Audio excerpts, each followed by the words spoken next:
Hayop na yan. Buhay yung Amira na yon? Hindi lang buhay rin. Nagawa pa niyang isabotahe yung event ng Nexertium dito mismo sa loob ng barko.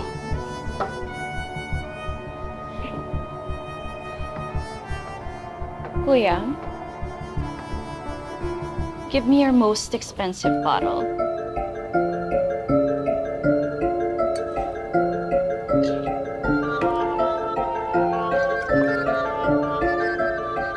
Magkano to? 30,000 yan.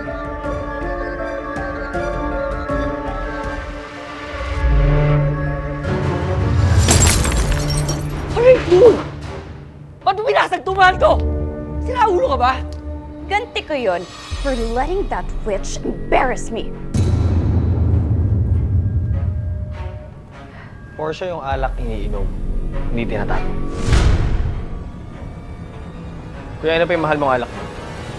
Ano to, Sem? Magbabasag ka din? Magkakagulo tayo dito. Iinumin. Umalma ka. Fine. May bagong baso.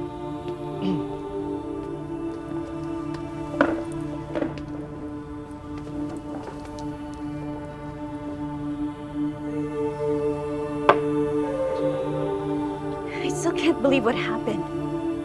Akala ko talaga, may ahas na nakapulupot sa akin. Kasi nga, super high ka kagabi. Eh bakit hindi ko naramdaman na nahay ako?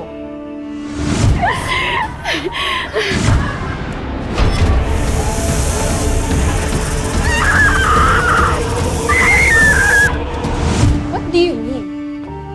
Wala ka naramdamang weird kagabi? Bigla ka lang nakakita ng snake sa shoulder mo? Exactly.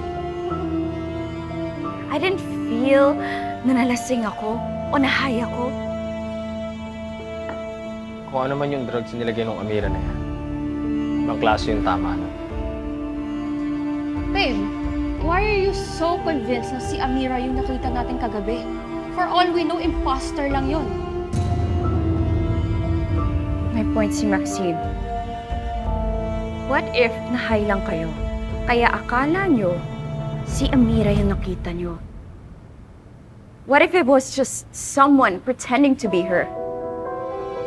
Nakita natin kung gaano kataas yung bangin kung saan nahulog si Amira 6 years ago. Imposible na makasurvive siya doon. Ang tanong, para natin malalaman yung totoo. Kung si Amira ba yun o isang mali.